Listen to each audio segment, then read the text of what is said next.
Hello, I'm Teresa McKee, your host for A Mindful Moment. Thank you for joining me as we explore ways to increase mindfulness in our day-to-day experiences. Mindfulness is presence, awareness. It's paying attention to what's happening within us and around us. Mindfulness increases our emotional, physical, and mental well-being. It can also enhance our focus and productivity, and there are many health benefits from practicing mindfulness and meditation, from lowering blood pressure to increased longevity. Perhaps most importantly, in today's chaotic world, mindfulness strengthens our ability to be more compassionate to ourselves as well as others.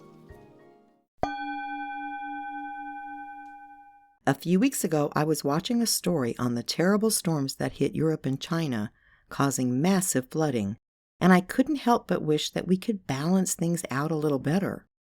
We're in a severe drought here in the western United States, with farmers leaving fields fallow because there's not enough water to keep crops alive. Way too much rain and way too little rain. That led my meandering mind to the correlation between the Earth's extremes and how human beings are mirroring what the globe is doing. Or maybe it's vice versa. But it feels like we're losing all of the gray and moving to a strictly black or white construct. Are you too nice or too mean? Too intelligent or too gullible? A liberal or a conservative? Too generous or too tight? A have or have not? There was honestly a time when a spectrum existed in all of these areas and more, including the weather. And most of us landed somewhere around the Goldilocks zone, somewhere in the middle. Now that space seems to be dissolving and you have to choose one extreme or the other to declare your tribe and oppose anyone who doesn't align with your values. I'm sure this is not the first time in history this has happened, nor will it be the last. Life, as well as the earth, runs in cycles and works a lot like a pendulum. We go too far one way and slowly adjust back toward the center. Then we swing the other way before achieving something closer to an equilibrium. Unfortunately, those swings can take hundreds or thousands of years, but sooner or later, we get back to the Goldilocks zone. Of course, I'm not going to live hundreds or thousands of years to see that happier medium return. So I'm left with some choices to make about who I want to be now and how I can live in a world of extremes. I first have to recognize that extremes of any sort make me uncomfortable. I believe extremes don't serve us because they never serve the majority of us. I'd like to say all, but there's always someone that extremes do serve well, but not the majority. Extremes also skew our perspectives of life. Nothing is only good or bad, right or wrong, black or white. It's full of grays, and when we lose sight of that, we're typically causing harm because we get stuck believing that whichever end of the extreme we're on, we're right, and those at the other extremes are dead wrong. We can frequently identify what we want most by identifying what we want least. I definitely do not want conflict, hatred, greed, aggression, or suffering, which means I want cooperation, love, generosity, assertiveness, and joy. But those are two extreme lists, which isn't realistic. So the Goldilocks zone might look something like kindness, compassion, and empathy. If the majority of us resided in that zone, we could see cooperation increase, along with love and joy. While there's certainly no utopia on the horizon, just a little less hostility would certainly be a nice change of pace. I'm speaking at a macro level, of course. On a micro level, I've created my own Goldilocks zone. I choose to hang out with people who are kind and compassionate in my personal and professional life.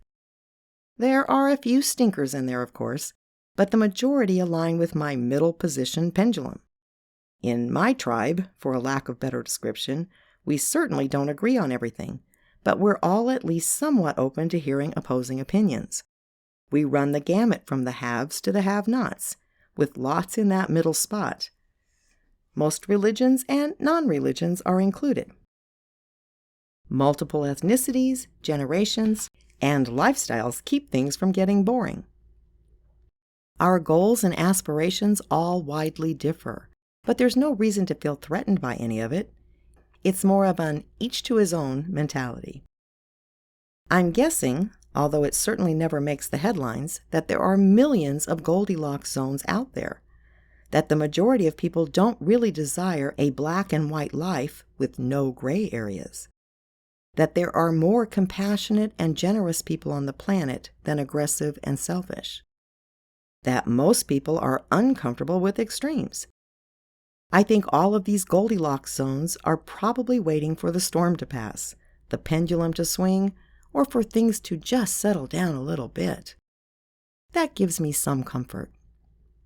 Unfortunately, that doesn't address the Earth's extremes. I think we might be too late to return to a Goldilocks zone where our planet is concerned, at least in my lifetime. So other than my own behavior, there's not much I can do to help at this point. What I can do is accept that I'm living in an area that's only going to get hotter and drier, and take steps to adapt to that. I may want to resist that reality, but it looks like that is the reality. So acceptance is a much better approach when it comes to my own well-being. I've even started to recognize some benefits to my current conditions. For most of my adult life, I've wanted a house on the beach, but couldn't afford one. Now I'm grateful, with rising tides, tsunamis, and hurricanes, that I don't live near the water. My little inland home is at least safe from that threat. And speaking of little, I've yearned for 20 years for a bigger house, but with heating and cooling costs skyrocketing, now it's just right. And even as hot and dry as it is, I prefer that over freezing temperatures or my home being flooded.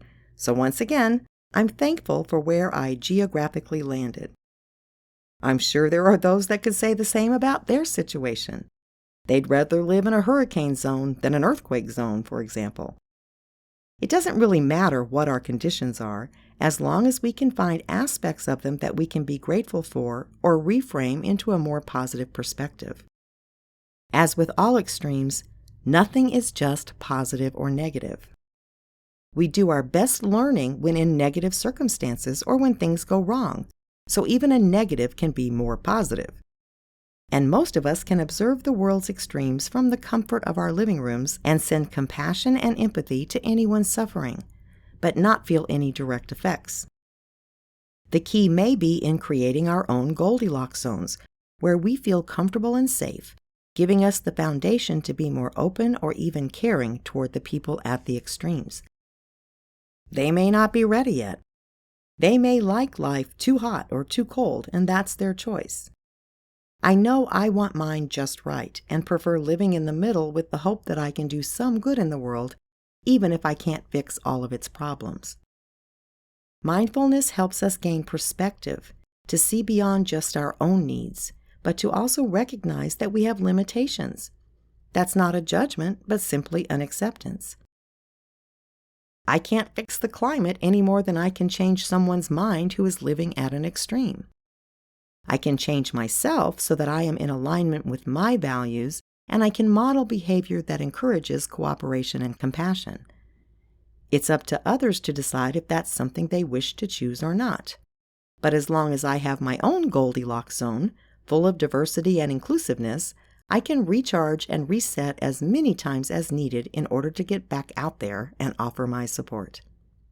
It's not easy being human. Most of us struggle and fail on some level daily. But even at the extremes, we get back up and try again. Somewhere deep down inside, I think we all know we have more potential than we're demonstrating. But as humans, it can take us a while to figure out how to reach it. The mindful approach is to accept that each day we're doing the best that we can. It may not seem good enough to others, but it's the best we can do in our circumstances. And we've shown over a very long period of time that because of that, we do keep progressing, even if it doesn't always look like it. We're slow to change. We frequently take one step forward and 6 back, and we frequently lose touch with our inner guidance system. But we get there, eventually. and we will again. In the meantime, if you're living at an extreme, you might consider edging just a teensy bit at a time toward the middle. Even a slight shift could reduce tension and hostilities. You might even find that the porridge is just right once you slide a little closer to the center. If you're already closer to the center, consider what you could do to make it more welcoming. Perhaps less judgment and more open-mindedness? And maybe if we could move away from the extremes, we could find common ground and begin working on our bigger issues, like the planet, more cooperatively and productively. Until next time, we can live better lives and create a better world. All it takes to get started is a mindful moment. Meditation is the most effective technique to strengthen mindfulness. The key to experiencing the full benefits of this practice is to meditate every day, even if you start with just a few minutes and work your way up to 20 to 30 minutes per session over time. Consistency counts, and the benefits are cumulative. So be kind to yourself and meditate daily. We have guided meditations to help you get started at worktoliveproductions.com. But here are the instructions for a simple sitting meditation to get you started. Sit comfortably with feet flat on the floor and hands on your lap. Close your eyes or soften your gaze and begin noticing your breath. Breathe normally, paying focused attention to each in-breath and out-breath. Notice every detail, from where you feel your breath in your body to the pace, depth, and temperature as the air moves in and out. Each time your mind wanders away from the breath, simply return your focus to the breath. It is in this noticing that you're building your mindfulness skills. Your mind may wander 100 times in just a couple of minutes, and that's normal. Each time you notice, that's mindfulness.